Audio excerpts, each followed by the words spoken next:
Ma belle-mère m'a fait asseoir dehors à Pâques. Elle ne fait pas partie de cette famille, a-t-elle dit. Ma fille a pleuré.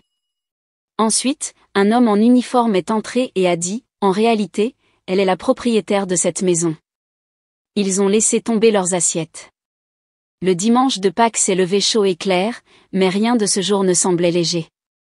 J'étais juste devant les portes coulissantes en verre de la maison de la famille Callaway, tenant un plat de gâteau aux patates douces que j'avais préparé avec la recette de Marcus. À l'intérieur, les rires rebondissaient sur les murs tandis que la longue table de la salle à manger se remplissait de cousins, donc les de secondes épouses.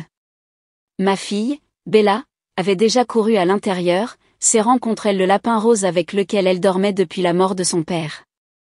Je l'ai suivie, souriant, essayant de me convaincre qu'aujourd'hui serait différent, que peut-être Judith me ferait une place à table, que peut-être pour une fois elle me verrait comme quelque chose de plus que la femme que son fils avait épousée, mais comme moi.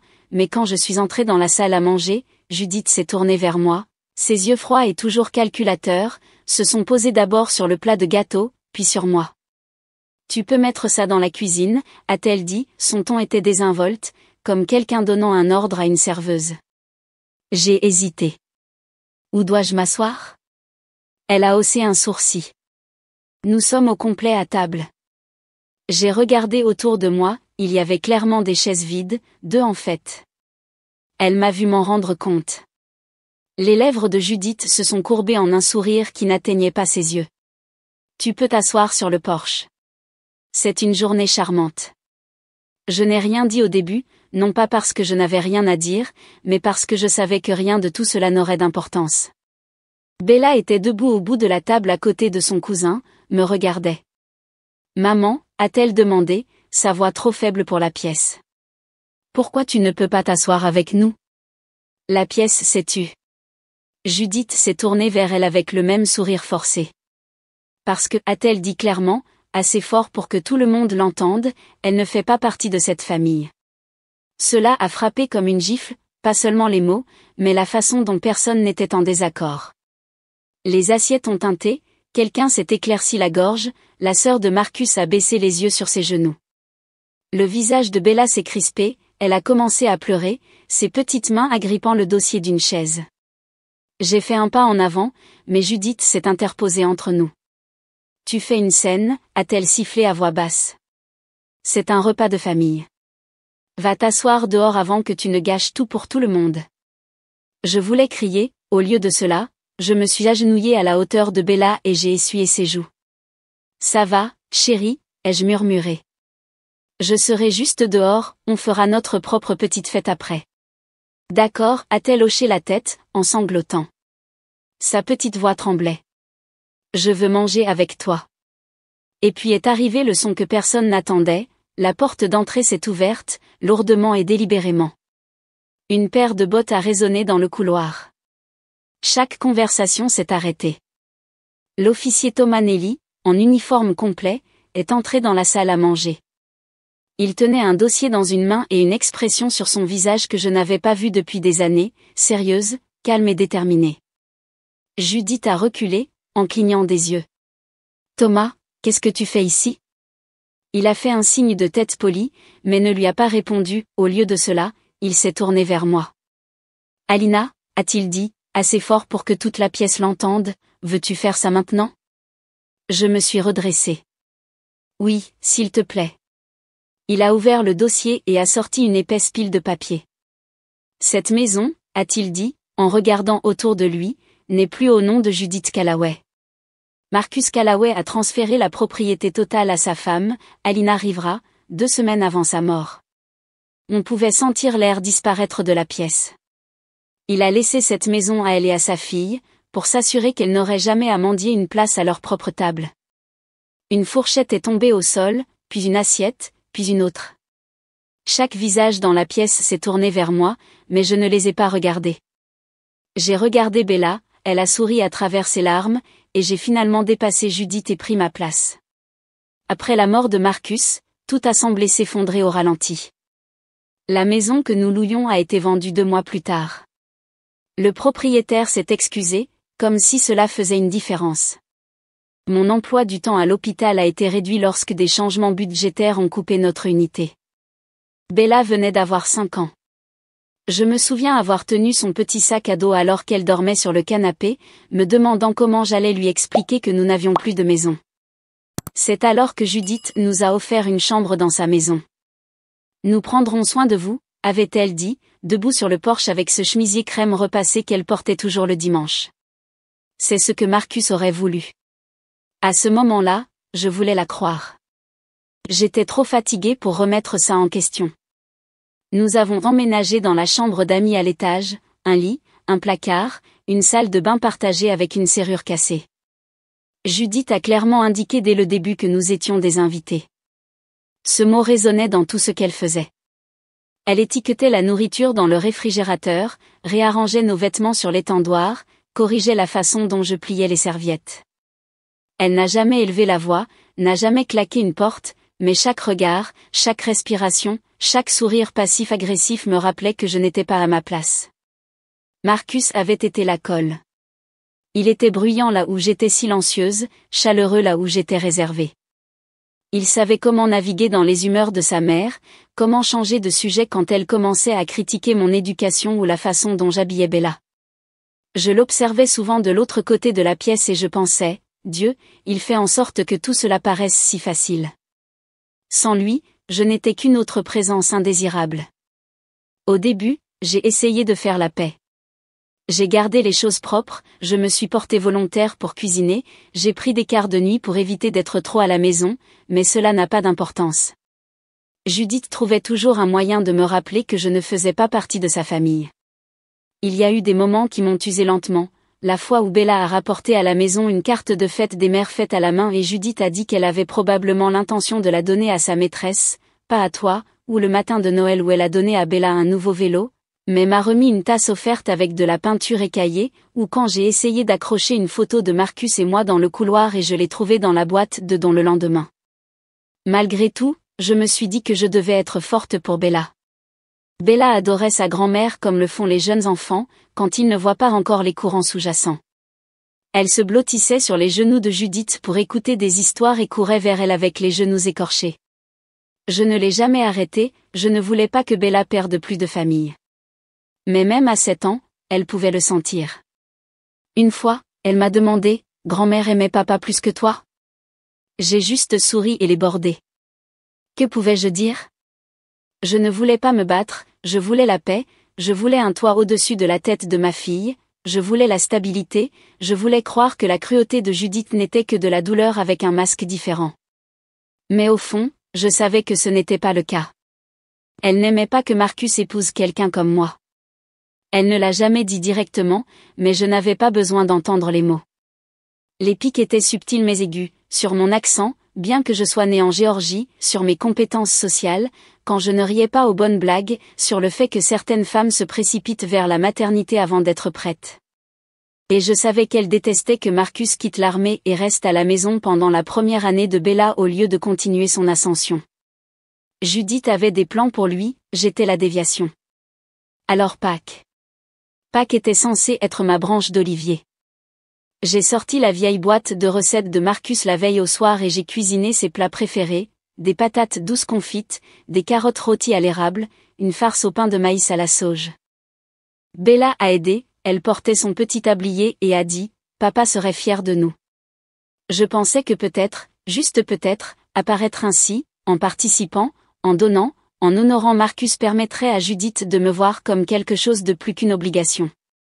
Je n'ai jamais imaginé que ce serait le jour où elle me couperait complètement. Je n'ai jamais imaginé que Bella pleurerait devant 20 personnes, et je n'ai certainement jamais imaginé que la maison dans laquelle je vivais, la maison où on me disait que je n'étais pas à ma place, était déjà la mienne. Ce matin de Pâques, je me suis réveillée tôt au son de Bella fredonnant dans le couloir. Elle avait déjà étalé sa petite robe jaune, celle avec de minuscules marguerites sur le col. Elle était trop grande pour elle avant, maintenant elle lui allait parfaitement. J'ai emballé tout dans des plats en aluminium et les ai soigneusement recouverts, des patates douces confites, une farce au pain de maïs, les œufs farcis que j'avais décorés comme Marcus le faisait. Bella dansait dans la cuisine en chaussettes pendant que je vérifiais le gâteau. J'ai même trouvé les vieux porte-serviettes que Marcus avait fabriqués dans l'atelier de menuiserie du lycée. Je les ai sortis en pensant que peut-être cette fois Judith verrait l'effort, peut-être qu'elle sourirait et dirait merci. Nous sommes arrivés à l'allée juste après 11 heures. La cour de Judith semblait sortir d'un magazine, une pelouse fraîchement coupée, des parterres de fleurs fleurissant en violet et en or. La porte d'entrée était grande ouverte, les rires flottaient déjà à l'extérieur. J'ai porté la nourriture avec mes 2 bras. Bella a sauté en avant avec son lapin coincé sous son bras, saluant ses cousins alors qu'ils jouaient à chat autour de l'arbre. Le couloir sentait le jambon au miel et le poli au citron. J'ai suivi Bella dans la salle à manger, souriant, sentant déjà que peut-être, juste peut-être, nous allions passer une bonne journée. Judith m'a vue en premier. Elle n'a pas souri. « Vous êtes en retard » a-t-elle dit, bien que nous ne l'étions pas, tout le monde est déjà assis. J'ai tendu le gâteau. J'ai apporté les patates douces. La recette de Marcus. Elle a regardé le plat comme si je l'avais insulté. « Tu peux laisser ça dans la cuisine » a-t-elle dit. Mon sourire a vacillé. Dois-je le mettre sur la table? Ses lèvres se sont pincées. Il n'y a pas de place. J'ai regardé autour de moi, il y avait clairement 2 sièges ouverts. J'ai ouvert la bouche pour parler, mais elle ne m'a pas laissé faire. Tu peux t'asseoir dehors, a-t-elle dit, puis elle a élevé la voix. C'est une belle journée. L'air frais te fera du bien. Bella a levé les yeux du côté de son cousin et a froncé les sourcils. Pourquoi maman ne peut pas s'asseoir avec nous? La voix de Judith était calme, calculatrice. Parce qu'elle ne fait pas partie de cette famille. Chaque son dans la pièce a disparu. Les fourchettes sont restées suspendues dans l'air, la conversation s'est figée.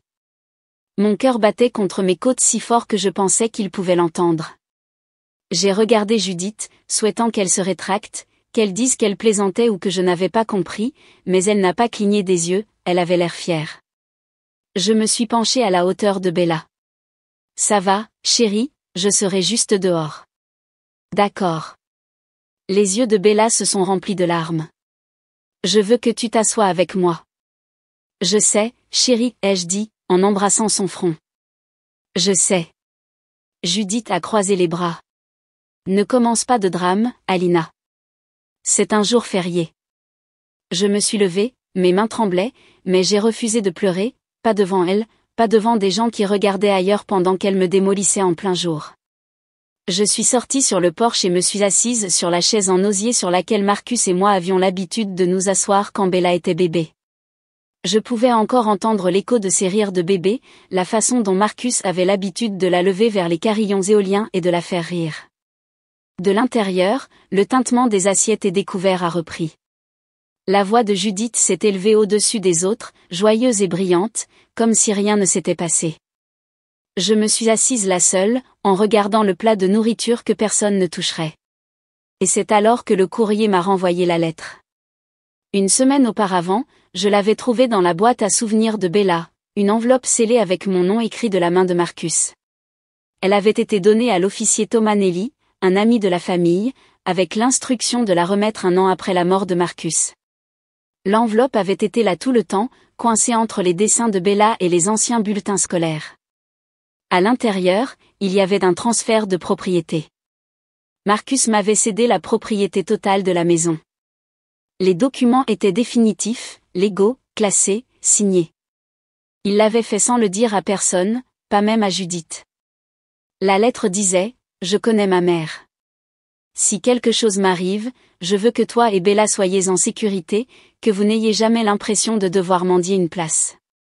Cette maison est à vous, elle aurait toujours dû l'être. » Je ne l'avais dit à personne.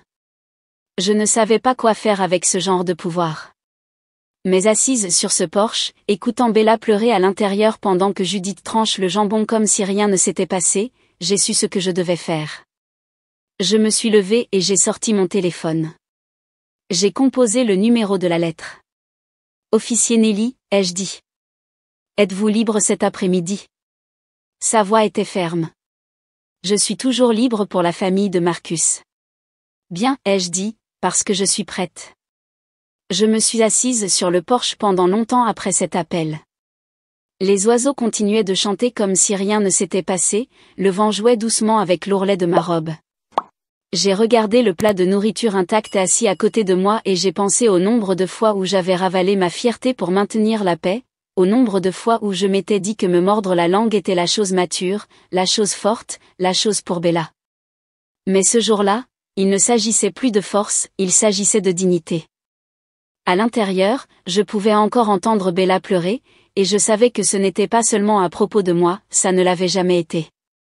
Il s'agissait de ce que Bella apprenait à attendre du monde, de ce qu'on lui enseignait sur sa valeur en observant comment je permettais aux gens de me traiter, et je n'allais pas la laisser penser que c'était normal.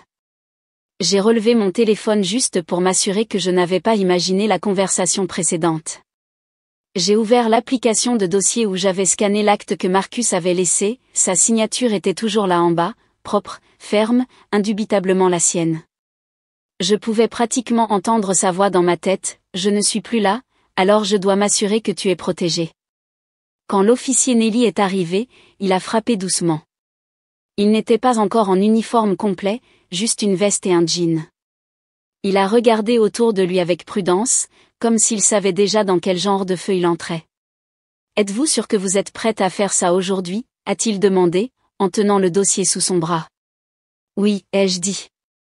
Aujourd'hui est le jour. » Elle a fait pleurer ma fille devant 20 personnes. Si j'attends, je perdrai le courage, et elle ne s'arrêtera jamais. Il a hoché la tête une fois. Laissez-moi aller me changer. Je l'ai vu retourner à sa voiture, où il gardait son équipement officiel dans le coffre. J'ai pu voir l'éclat de son insigne alors qu'il l'attachait à sa ceinture. Mon cœur battait fort, mais pour la première fois depuis longtemps, ce n'était pas par peur, c'était par clarté. Je suis retourné dans la maison par la porte latérale. Personne ne m'a remarqué. Le tintement des verres et la montée et la descente des rires sonnaient étranges maintenant, distants et creux, comme une fête à laquelle je n'avais jamais été vraiment invité. J'ai trouvé Bella dans le couloir, son visage sillonné de larmes. Elle s'est approchée de moi immédiatement, et je l'ai serrée fort. « On s'en va ?» a-t-elle demandé doucement. Je l'ai serrée fort. « Non, chérie, on ne va nulle part. Nous avons attendu ensemble dans le couloir. » J'ai lissé ses boucles, embrassé le dessus de sa tête et murmuré, « Il y a quelque chose que je veux que tu vois. » Alors, comme si l'univers avait attendu ce moment, la porte d'entrée s'est ouverte. L'officier Nelly est entré en uniforme complet. La conversation dans la salle à manger s'est arrêtée. On pouvait sentir le changement dans l'air. Judith a été la première à parler. Elle s'est levée lentement de sa chaise, les yeux grands ouverts. « Thomas, tout va bien ? » « Je suis ici pour parler à Alina, » a-t-il dit, en regardant vers le couloir. J'ai fait un pas en avant. Tous les yeux se sont tournés vers moi. Judith a regardé entre nous, la suspicion grandissant sur son visage. « Qu'est-ce qui se passe ? » « Je pense que tout le monde devrait entendre ça, ai-je dit, ma voix ferme. Il s'agit de cette maison. » Le ton de Judith est devenu plus aigu. « De quoi parles-tu ? » C'est ma maison. L'officier Nelly a ouvert le dossier et a sorti une épaisse pile de papier. En réalité, ce n'est pas le cas. Il a posé les documents sur la table. Marcus a transféré la propriété de cette maison à Alina Rivera 2 semaines avant sa mort. Le titre, l'acte et le testament le confirment. C'est légalement sa propriété. Silence. Quelqu'un a laissé tomber une fourchette, un cousin a halté. Judith a fait un pas en arrière, son visage pâle. « Quoi ?» a-t-elle murmuré. Il l'a fait pour protéger sa femme et sa fille, a dit Nelly fermement, pour s'assurer qu'elles soient en sécurité, pour s'assurer que personne ne puisse leur dire qu'elles ne sont pas à leur place. J'ai regardé Bella, elle me regardait comme si j'étais une super-héroïne. Je me suis tournée vers Judith. Pendant 2 ans, je t'ai permis de me traiter comme un animal errant que tu étais obligé de nourrir, ai-je dit. Je me suis dit que c'était pour Bella, que je ne voulais pas de conflit, mais tu l'as clairement fait comprendre aujourd'hui. Tu ne m'as jamais vu comme faisant partie de cette famille, et maintenant tu n'as plus jamais à le simuler. La bouche de Judith s'est ouverte, mais aucun mot n'est sorti. J'ai pris l'acte de la table et je l'ai tenu à 2 mains. Je ne vais plus m'asseoir dehors, et ensuite j'ai emmené Bella à la tête de la table et j'ai tiré une chaise. Pendant quelques secondes, personne n'a bougé. L'air dans la salle à manger semblait dense, lourd de quelque chose de tacite qui avait finalement été forcé de sortir au grand jour. La bouche de Judith était légèrement ouverte, sa main toujours figée sur le dossier de sa chaise. On pouvait pratiquement entendre le son de la fierté se fissurant dans sa poitrine. Je ne me suis pas assise immédiatement. Je suis restée là tenant le dossier avec la signature de Marcus dans mes mains et j'ai laissé cela s'imprégner, pour eux, pour moi, pour Bella. Parce qu'il ne s'agissait pas seulement de propriété ou de documents légaux, il ne s'agissait pas de paperasse. Il s'agissait de la vérité. Il s'agissait de chaque instant que j'avais passé à marcher sur la pointe des pieds dans une maison où je ne me sentais pas la bienvenue, de chaque fois que j'avais ravalé ma douleur pour le bien de la paix, de chaque fois que Bella m'avait regardé avec de la confusion dans ses yeux, ne sachant pas pourquoi sa mère était toujours juste en dehors du cercle. Maintenant, on ne pouvait plus le nier. Je ne faisais pas seulement partie de cette famille, j'étais la femme à laquelle Marcus faisait confiance par-dessus tout, celle qu'il a choisi de protéger même dans la mort. Et cette maison? Elle était à moi. J'ai pris une profonde inspiration et j'ai marché lentement vers la tête de la table où la chaise vide avait été laissée pour Judith. Sans demander, je l'ai tirée pour Bella. Elle m'a regardé avec de grands yeux vitreux par les larmes. Je lui ai fait un petit signe de tête, et elle est montée comme si elle y appartenait, parce que c'était le cas. Je me suis tournée vers la pièce. Je ne suis pas venue ici aujourd'hui pour commencer une guerre, ai-je dit, d'une voix calme mais assez forte pour que tout le monde l'entende, mais je ne serai plus écartée. On ne me dira pas où je peux m'asseoir ou combien je vaux, pas dans la maison que mon mari m'a laissée, pas devant ma fille. Personne n'a parlé. Judith a finalement cligné des yeux, sa voix cassante et aiguë. Tu vis sous mon toit depuis 2 ans. J'ai ouvert ma maison pour toi. Non, ai-je répondu, en soutenant son regard. Tu vivais dans l'illusion qu'elle était encore la tienne. Mais Marcus a pris une décision différente. Il l'a fait en silence, légalement, sans drame, parce qu'il savait ce qui se passerait s'il te le disait. Elle s'est tournée vers l'officier Nelly. Ça ne peut pas être juste. Il doit y avoir une erreur. Il n'y a pas d'erreur, a-t-il dit simplement. Tout a été enregistré et classé. Vous pouvez le contester devant les tribunaux, mais vous ne gagnerez pas. Le visage de Judith est passé de la confusion à quelque chose de plus froid, la fierté blessée se rebellant.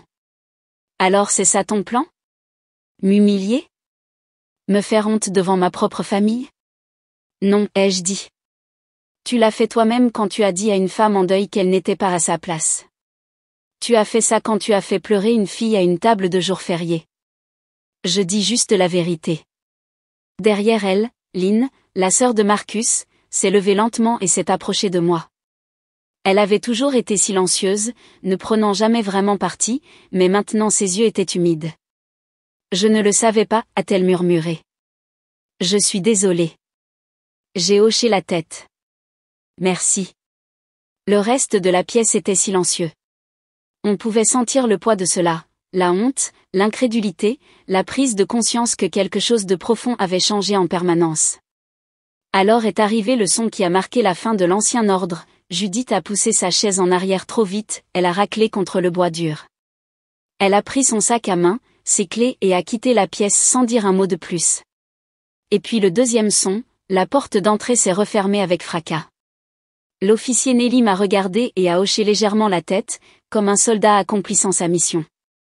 Je ferai un suivi avec les dépôts légaux cette semaine, a-t-il dit à voix basse. Faites-moi savoir si elle essaie de revenir. Merci, ai-je dit alors qu'il partait.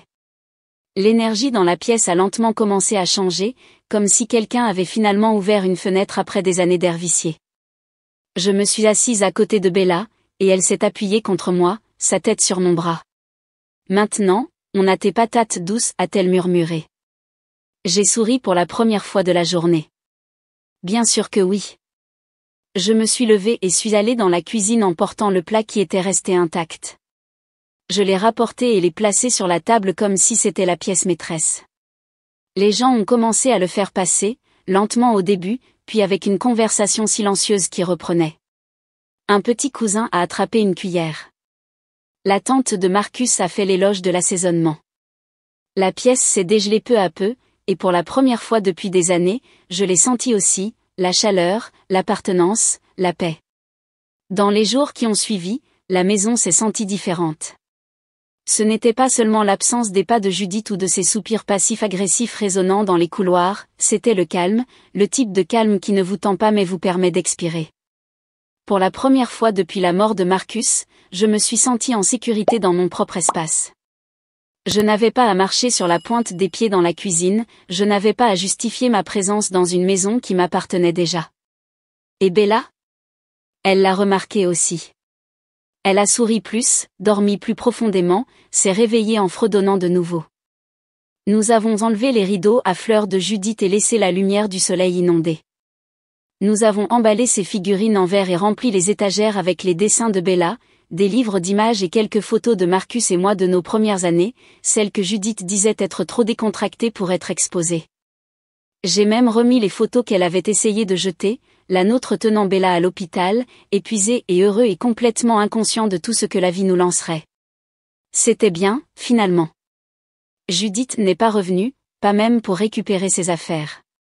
Son avocat a contacté l'officier Nelly une fois, a essayé de se renseigner sur le transfert, mais Nelly a été ferme, hermétique. Elle le savait aussi, elle espérait juste une quelconque technicité. Il n'y en avait pas. Finalement, un camion de déménagement est arrivé. Je les ai laissés entrer et ai laissé la porte d'entrée ouverte, sans dire un mot. Ils ont emballé ses affaires dans des boîtes avec ses initiales sur le côté. Quand ils sont partis, je suis restée à la porte et j'ai regardé le camion disparaître sur la route, comme un chapitre se fermant.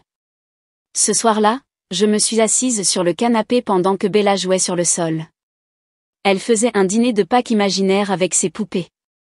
Elle a étendu des serviettes, placé des assiettes en plastique et a donné à chaque invité un siège. Puis elle a levé les yeux et a dit, « Maman, tu as la grande chaise parce que c'est ta maison. » J'ai souri, avec des larmes brûlant dans les coins de mes yeux. « Tu as raison, ai-je dit, c'est le cas. » Elle a fait une pause, l'air pensif. « Grand-mère est en colère contre nous ?» Je l'ai regardée avec attention. Je crois que grand-mère est triste, et quand les gens sont tristes, parfois ils agissent comme s'ils étaient en colère, mais ce n'est ni ta faute ni la mienne, et ce n'est pas notre travail de la porter.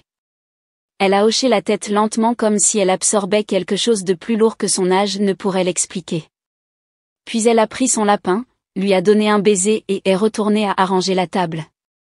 Cette Pâques est devenue la dernière que nous avons passée avec Judith, mais c'était aussi la première qui se sentait réelle. 1 an plus tard, nous avons de nouveau été les hôtes, mais cette fois la maison était remplie de personnes qui nous voyaient. Ma sœur a conduit depuis Atlanta, ma meilleure amie Talia a amené son mari et ses 2 enfants, même le cousin de Marcus, André, est venu avec sa fameuse et horrible salade de pommes de terre et un grand sourire qui a rempli la pièce.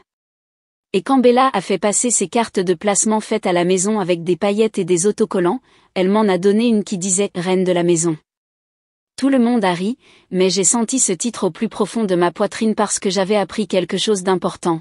Parfois la paix ne vient pas du fait de garder le silence, parfois la paix vient quand on dit enfin la vérité qui a été assise sur sa poitrine, devenant plus lourde chaque jour. J'avais passé 2 ans à essayer de gagner une place à une table que Marcus m'avait déjà donnée.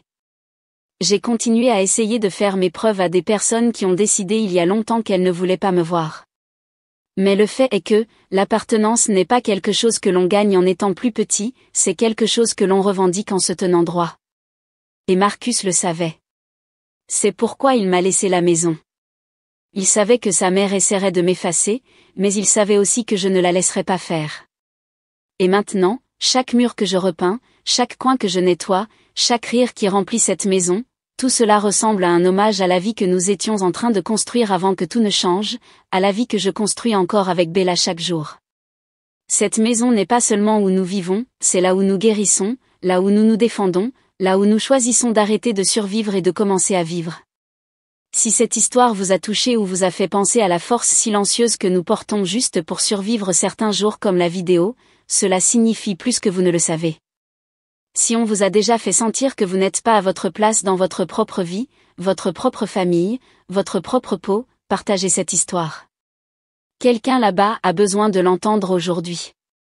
Laissez un commentaire ci-dessous et dites-moi, avez-vous déjà dû vous défendre à un moment où il était plus facile de rester silencieux ? Je lis tout le monde, et votre voix compte ici. Et si vous croyez aux histoires réelles, les désordonnées, les guérisseuses, celles qui vous font vous sentir moins seul, abonnez-vous à la chaîne. Nous construisons quelque chose d'honnête ici, une vérité à la fois.